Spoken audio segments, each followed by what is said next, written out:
कहते हैं किसी शहर में एक बड़े मियाँ और उनकी बदमिजाज नाशुक्री बूढ़ी बीवी रहती थी। गुर्बत के मारे उन्हें एक पुरानी पिंचुकी में रहना पड़ा। इमारत खस्ता हाल थी, बारिश होती या बर्फ पड़ती तो छत टपकने लगती। एक दिन बूढ़े मियाँ ने एक सुनहरी परिंदा पकड़कर घर लाया। इतने में इसने सुना कि वही सुनहरी परिंदा इंसानी ज़बान में गुफ्तगू कर रहा है। परिंदे ने कहा, बड़े मियाँ, मुझे मालूम है कि आप बरसों से मुझे पकड़ने के चक्कर में थे, आज कामयाब हो गए, लेकिन मेरे छोटे बच्चे हैं, उन्हें चौगा खिलाता हूँ, मेहरबानी करके मुझे छोड़ दीजिए। आपकी जो भी ख्वाहिश होगी वो मैं पूरी कर दूंगा। मैं आपको एक ऐसा तोहफा दूंगा, जो चाहेंगे वो हो जाएगा। बड़े मियाँ की ये सुनकर बाँछें खिल गईं। उन्होंने सुनहरी परिंदे को आज़ाद करते हुए कहा, मैं अपनी तकलीफ दे जिंदगी के मसाइल कम करना चाहता हूँ। मेरी ख्वाहिश है कि अपनी बीवी के साथ किसी पुरसुकून घर में रहूं। सुनहरी परिंदे ने कहा, यह कौन सा मसला है, आप अपनी बीवी के साथ मेरे पीछे आइए। सुनहरी परिंदा उन्हें जंगल में ले गया। वहां दरख्तों में घिरा एक दरवाजा दिखाई दिया। परिंदे ने परों के इशारे से दरवाजा खोला। तीनों अंदर गए तो देखा कि अंदर एक बड़ा बड़ा सजा सजाया हुसैन कमरा था। लंबा चौड़ा सहन जिसमें फूलों फलों के पौधे लगे हुए थे, बहुत अच्छा बावर्ची खाना और एक छोटा कमरा भी मौजूद था।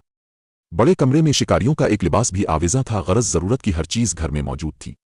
परिंदे ने कहा कि यह आपका नया घर है, यहां आराम से रहें। इसके बाद इसने अपना एक पर उन्हें दिया और कहा कि जब भी मुझसे कोई काम हो इस पर को जरा सा जला दीजिए, मैं फौरन हाजिर हो जाऊंगा। बूढ़े और बुढ़िया ने कहा, बिल्कुल ठीक है। परिंदा फिर से उड़ गया और दोनों मियाँ बीवी हंसी खुशी इस खूबसूरत घर में रहने लगे। उनकी जिंदगी अब बदल गई। बड़े मियाँ रोजाना शिकारियों वाला दीदा जेब मखसूस लिबास पहनकर शिकार की तलाश में निकल खड़े होते। रोजाना कोई ना कोई अच्छा शिकार मिल जाता, गोश्त भून कर खाते और मौज करते। किसी से उन्हें कोई काम पड़ता, ना ही कोई उनके यहाँ आता। 2-4 साल यूं गुजरे तो बुढ़िया आसित्ता आसित्ता उकताने लगी। एक दिन वो खावंद पर बरस पड़ी, आखिर हम लोग कब तक इस ब्याबा में रहते रहे। जंगल की जिंदगी भी कोई जिंदगी है भला। हम जंगली होते जा रहे हैं, जैसे कौवे तोते शेर चीते हमारे दोस्त रिश्तेदार हों। बाबा जी ने इसे समझाया, भली मां सुकून से जिंदगी गुजर रही है, गुजरने दे। याद नहीं कि इस टूटी छत वाली चुकी में क्या गुजरती थी। सारा दिन बाल्टियां भर भर के पानी बाहर निकालना पड़ता था।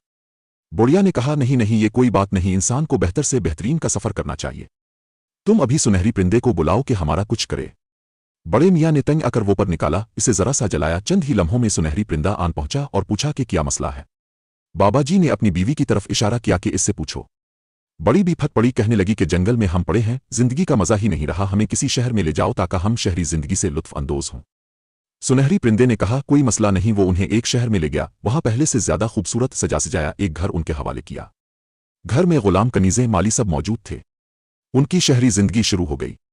कुछ अरसा यूं गुजर गया। दोनों मियाँ बीवी मजे करते रहे। फिर बड़ी बी को ख्याल आया कि जिंदगी में कुछ मजे मजीद लेने चाहिए, इख्तियारात ताकत का मजा भी चखना चाहिए। इसने खावंद पर जोर देकर परिंदे को बुलाया और फरमाइश दाग दी कि हमें शहर का हाकिम बनवा दो, हमारे पास तमाम इख्तियारात हों, सब पर हमारा हुक्म चले। सुनहरी परिंदे ने इस बार भी इनकार न किया और उन्हें एक किले में ले गया। देखा कि बड़ा शहर है। हाकिम के महल में पहुंचे तो वहां वजीर मुशीर दरबारी सब मौजूद थे। उन्होंने बूढ़े जूड़े का इस्तकबाल किया और कहा कि आज से हुकूमत अब करेंगे। हुकूमत तो खैर उन्होंने क्या करनी थी, वजीर जिम्मेदारियां संभालता, जबकि बड़ी भी रोजाना मुलाजिमों दरबारियों पर हुक्म चलाती और अपनी ताकत हासिल करने की हिस्से तस्कीन पाती। एक रोज कनीजों ने बुढ़िया को पानी की बजाय खालिस दूध है से गुस्ल दिया ताकि इसकी बूढ़ी जल्द नरम विमलायम और ताज़ा रहे। बड़ी भी धूप में बाल सिखाने बैठी थी कि अचानक एक बादल धूप की राह में हायल हो गया।